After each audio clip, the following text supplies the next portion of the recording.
We are back in the comfort of the shop, away from the desert heat and sand of Apple Valley. Although I do think some of this dust is gonna be with me for the rest of this car's life. If you didn't watch that video, dude, it almost flawless. Really, really fun trip. I'm beyond stoked on the performance of the car. You can go check that video out if you haven't seen it. But today, I want to kind of evaluate if it actually went as smooth as I think it went. First things first, one of the easiest and quickest things to check is just the oil. I was beating on this car for it wasn't like I wasn't driving nonstop every second of every day, but it was 3 days of over 10 hours of like hard track driving in 90-degree heat in the desert at ABS. So I would consider that like a decent stress test. Yeah, dude.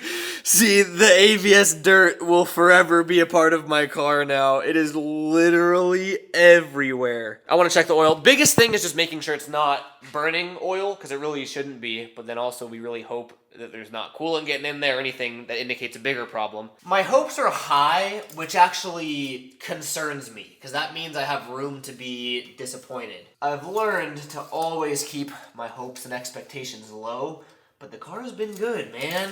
Let's see. Can you guys see that? Literally perfect. Dude, the oil is still so clean too. It's literally right where I filled it, and that oil looks good too. Hell yeah, sick! Wow, I love when good things happen. So now I really just want to give the car like a look over and just evaluate how everything held up. You can see I think the only thing we leaked was power steering fluid. You can see it really just soaked this entire side of the engine bay, but that's to my knowledge because I overfilled that, so it was boiling over, and then I don't have any heat shielding or anything from the headers, so that's like a lot of heat to that power steering reservoir. So honestly, I'm not too worried about that at all. I think actually, yeah, you see that, let me grab it. Oh, I really gotta clean the shop soon.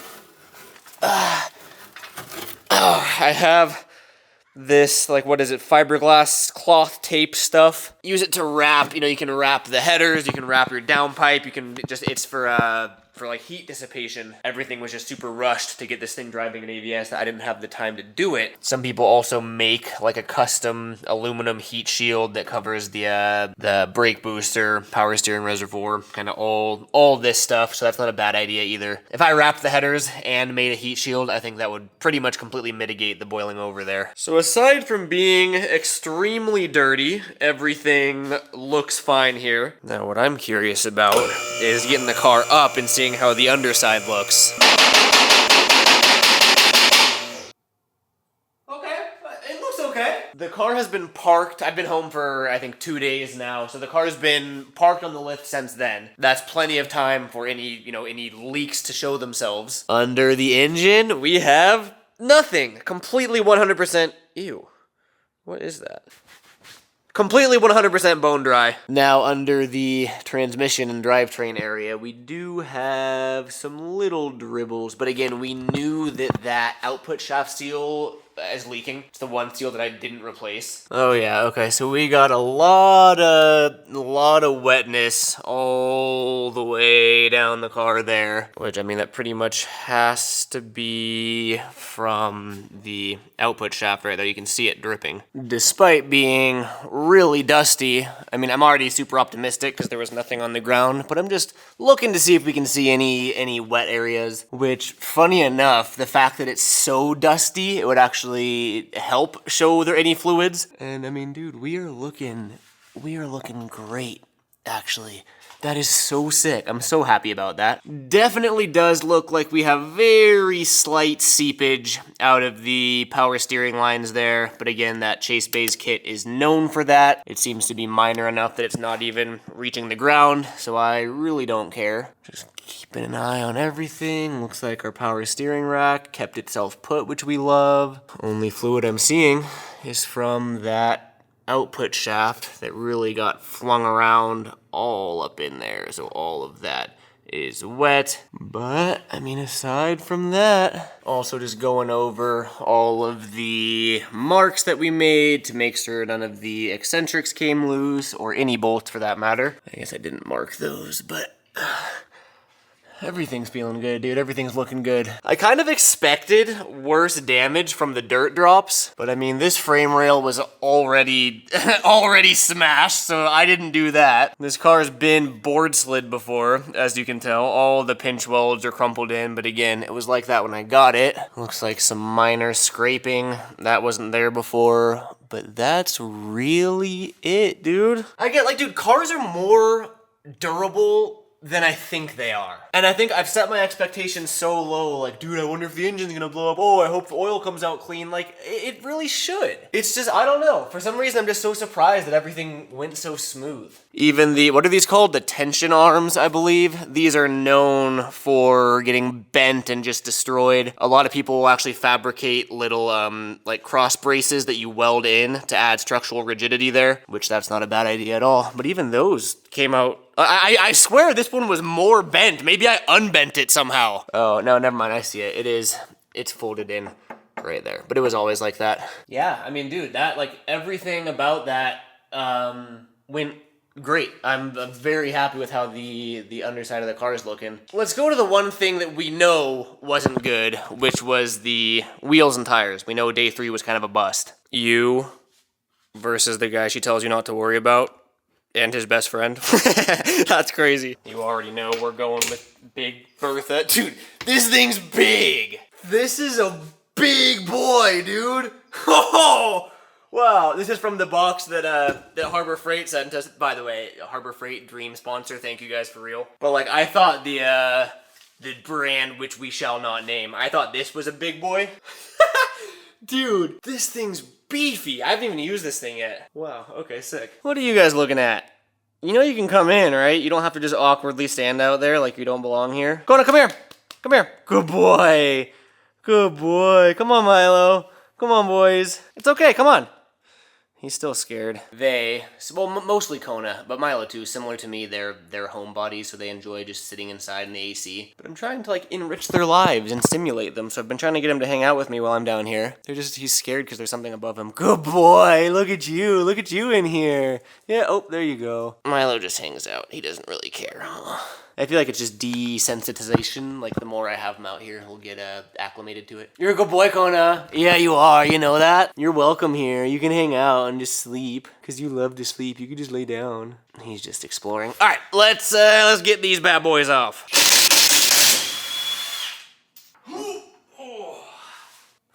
It's like getting an arm workout, lifting this thing up every time.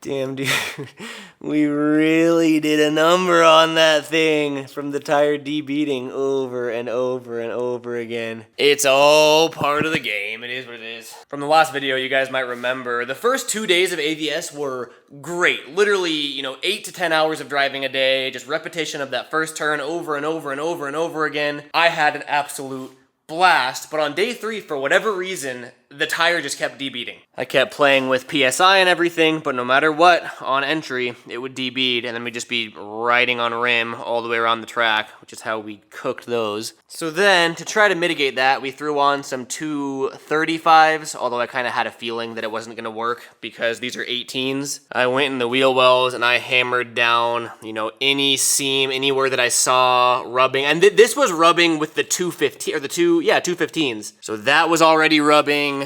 That was already rubbing. You can see I smashed it with a hammer even more to try to get a little bit more clearance there. Damn, yeah, even up there, over there. And that was before we swapped to the 235s. So then I put those 235s on and there was no chance. Like I couldn't even turn the wheel more than like 10 degrees, let alone drift, I did notice, I actually wrapped this in electrical tape, but you can still see it. We did rub to bare wire. And again, that electrical tape is all new. I did that at the track, but let me unwrap that. Yeah, okay. So you can see, we were definitely rubbing. And again, that was before I put on the 235, so there was 0% chance of these working. So I am gonna have to go through and properly rewrap those. Looks like, that looks okay. And then this side, this is the important side if I do remember correctly. We also rubbed through, not to bare wire, which is good, but we did rub a lot. I mean, a lot of this was already, like, you remember, this was already cooked. And I had gone through and I retucked the harness way higher, but we still rubbed there. This is all stuff I already mentioned in the last video, but we're gonna be running, I'm essentially running a staggered setup from here on out, because 18s in the front is just not practical. These are gonna be the rears on the S14 now, and then the S14 rears, which are the 17-inch R33 GTR wheels, those are gonna be the fronts for this car, if that makes any sense. Also,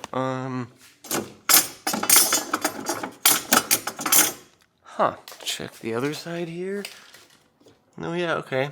that's what I thought. Oh, but that is, interesting, okay. So it looks like this locking collar was loose, and then I don't even know everything. Like, this locking collar is tight, but there's no preload on the spring. I thought I heard a clunking every now and then, and I assume it was that. And then surprisingly, really the only damage that we have was bending this, which I don't even really know how that happened, but that was just the little fender brace that we made to support the bottom of the fender here. Honestly, this was probably, let's see, that's my passenger side. That was probably from when I went off track on turn 1 and then drove back on track up that big, the big drop. I bet this just went, and bent that.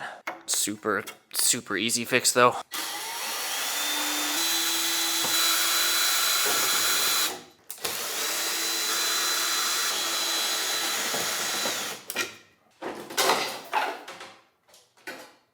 Beautiful. Once I saw it rubbing, I tried pulling it up even more with some zip ties, and it definitely helped, but I am gonna expose the wires and then rewrap them again just to be safe.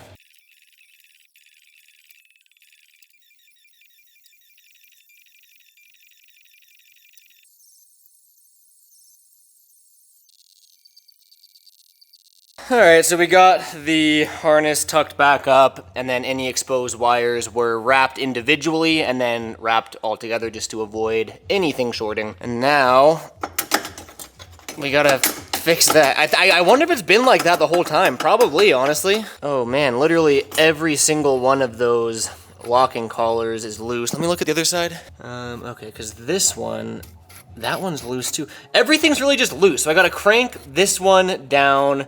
These are loose. I gotta tighten these together.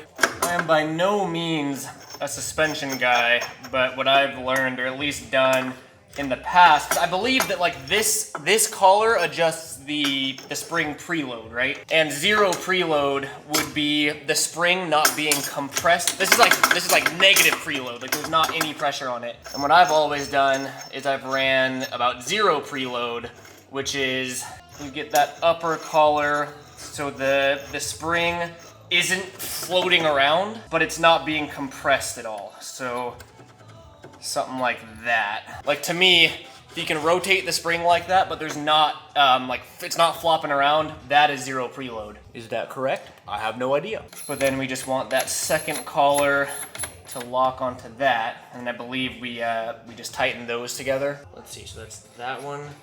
Dude, tightening these things always confuses me, so I think this one goes like this. Yeah, okay, that's locking them. Oh.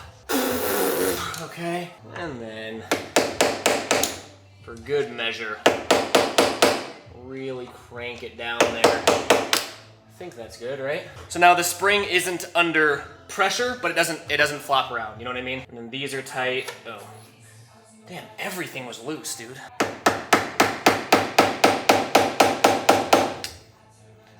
Okay.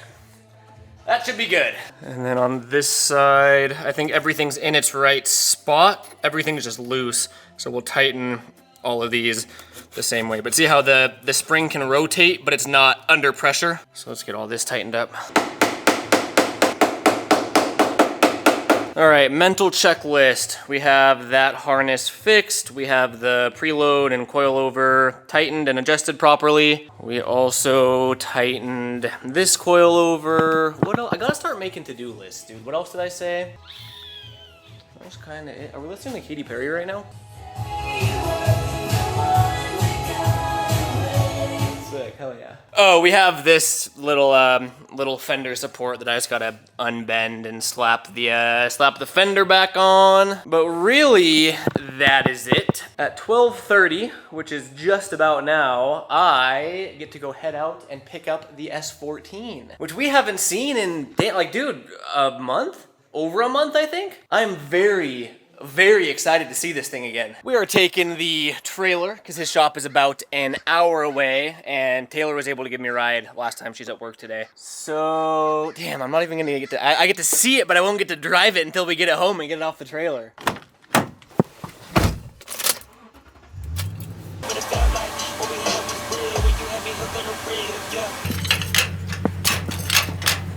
Come on, get in there.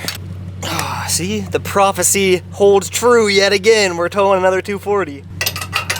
Someone else, or not even someone else, a lot of people, even myself included, recommended that I fabricate some sort of mounting thing for our extendo ramps, because the trailer came with the stock ramps that is really short. So when you're transporting a lowered car like the 240, you scrape everything on the way up. And I got truck ramps. You can get away with using these under the back wheels of the truck to lift the back of the truck up, which in turn brings the back of the trailer down. But these things, I got them on Amazon. These things have been awesome. They're just a pain to store, and like what I should do is make some sort of rack on the side so they can rest on the trailer. But in typical me fashion, I procrastinated that for far too long.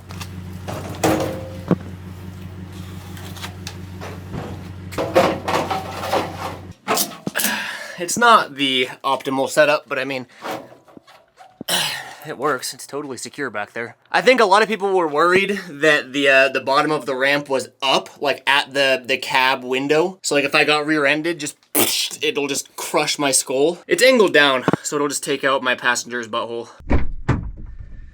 Alright, so I have been getting asked a ton where the S14 is, which I told you, I made a video talking about where it went, although it's just like a section of a video. So, essentially, for those that don't remember, that didn't watch the video, I'll sum it up as quickly as I can. About, I guess I want to say 4 years ago now, I bought a very clean, untouched 240SX. I have my own personal reasons for specifically wanting an untouched bone stock 240. If you guys remember the 1JZ S13, if you know, you know. I'll leave it at that. But long story short, I at the time I had money to spend. I was willing to pay the absurd drift tax on a very clean 240SX. To many people's dismay, I turned that into my drift car. And to be fair, like I did do it tastefully. Like I really didn't want to turn it into a drift bucket, but like I wanted to drive it and have fun. That's the car that I've learned every single piece of knowledge that I know about cars was thanks to my homie Steven, but also that car. Like that's the only car I've ever had that I've worked on myself. Everything done by that car is done by me, for better or for worse. Like that is my baby. Finally, after about 2 years, maybe like a little under 2 years, because I've only been drifting for like a year and a half, I want to say, I finally pushed my luck and I found the wall at Thunder Hill.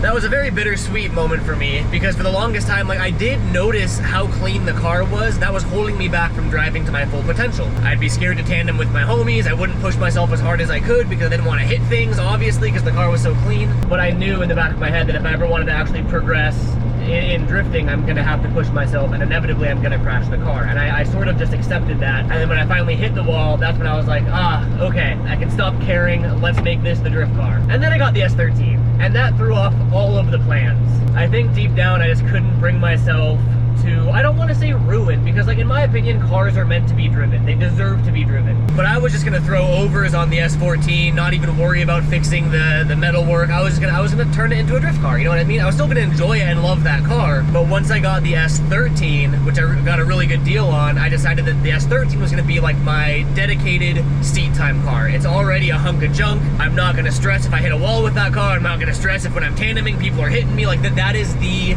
seat time car. But I just made that realization a little too late because I had already, you know, done the damage on the S14. And then you guys might remember that my good homie Gavin and I, we put in some work in the shop fixing a lot of that quarter panel damage. I got a porta power, I got a pulling attachment for it, and Gavin put in work with a hammer and dolly, and like we got that rear quarter panel looking pretty damn good compared to how it looked. But sure enough, after getting the S13, my undiagnosed OCD took over, and I was noticing every little imperfection. I just got two in my head. I was like, damn, dude, when I got this car, it was so clean, and now I notice this, and this, and like, but like, why did I do that? So that's when I got in contact with the homie Kyle, who is an absolute magician when it comes to body work, and the S14's been in his shop ever since then. He's been sending me updates along the way. All of the body lines are pristine. Like, I swear it looks better than it did when I bought the car. Minus the paint. It's primered now, so it's gonna need to be repainted. We're finally on our way to go pick up the S14. I'm excited to see the work he did in person. Like I said, we got a little over an hour there, and then we'll load her up on the trailer and bring her home. Aw, damn, I don't think I got it on camera. That person's license plate was Hot Gma, like Hot Grandma. I really wanted to see if they were a hot grandma. Damn it, I missed it. Hey! Get it? Because it's hay.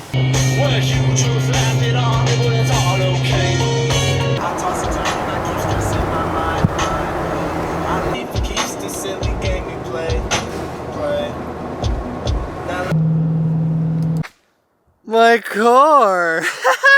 She's back! Wow! It's been so long. Okay, we have a little bit of catching up to do. As you can see, we're back at my house, not with Kyle. Similar to when we dropped the S14 off,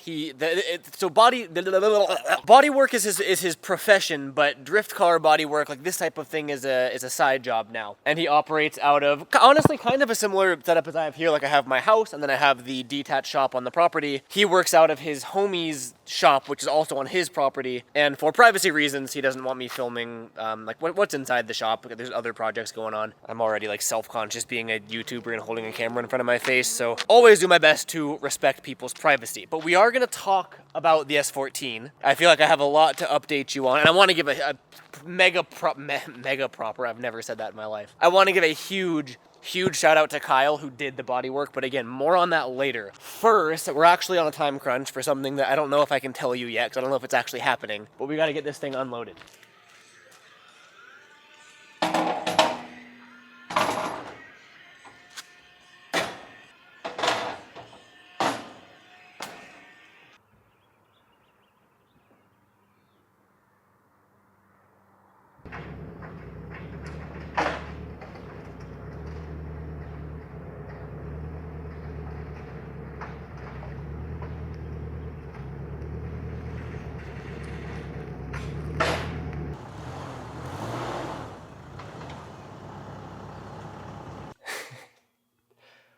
This is crazy.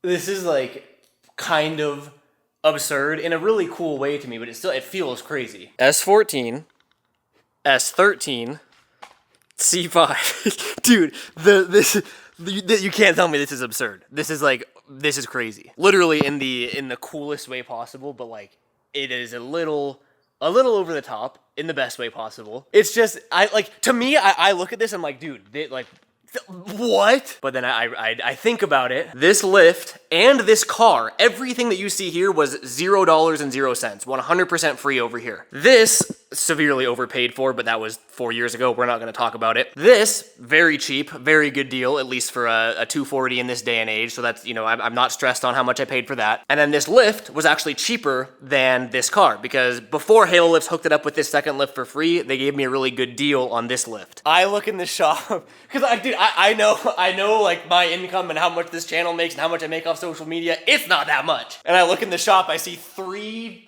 cars, 2 lifts. I'm like, dude, how is this possible? But it's thanks to the generosity of people and companies and terrible financial decisions. Kind of all of the above, and we cannot leave it out. And also, thanks to you guys, thanks to the channel members that support this channel financially, and just thanks to anyone that even watches videos on this channel, because obviously I get ad revenue. All of that goes back into stuff like this to hopefully make the videos better and more entertaining. So thank you guys. But this is not about showing off my crazy cool shop, even though I'm jealous, even though it's mine. I'm like jealous of myself. It's so cool to me. Anyway, I actually, damn it, I need the battery from this car. As if things weren't absurd enough, I'm going to go look at something on Facebook Marketplace that if this deal goes through, it's going to be its own separate video because it is. I don't even have words for it. It's a little absurd. But we need to test some things. So I have to bring my compression tester kit. I gotta bring a battery. I gotta bring spark plug socket. Probably just bring my toolbox because this car's been sitting. Or maybe I gave away too much. This thing. It's not even a car. This thing has been sitting for multiple years, just like everything else in this shop has at one point. Oh, okay.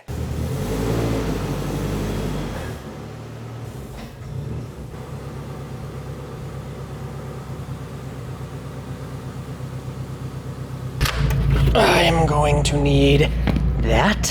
I am going to need this. And I am going to need, where's my spark plug socket? Voila, and voila. Okay, so what else could I possibly need? I feel like pliers never hurt. We'll bring the 45s.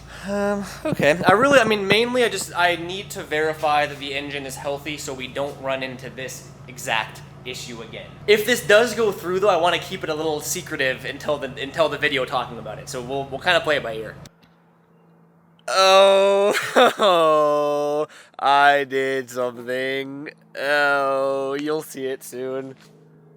Hey, chill, don't look back there. That's gonna be the next video on this channel. I'll give you two sneak peeks. Actually, I'll give you 3 sneak peeks. Oh my god, I can't believe this is mine. Sneak peek number 1. Sneak peek. I guess this isn't a sneak peek. I just thought these were funny. Oh my god, you guys are gonna trip out on this. Oh, this is where things get fun.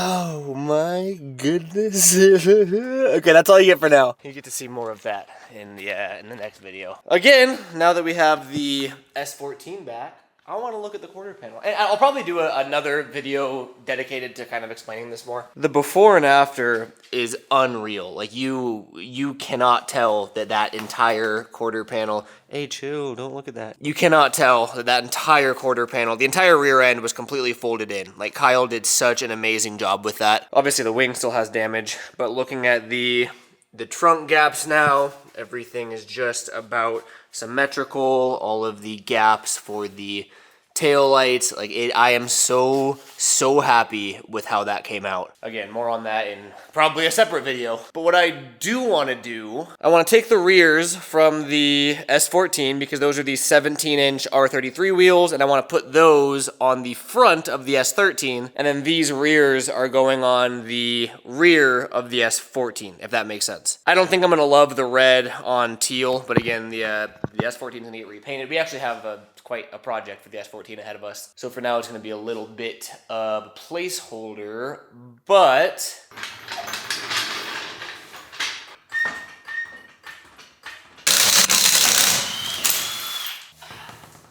I'm actually curious how these are going to fit. Looks like they fit okay.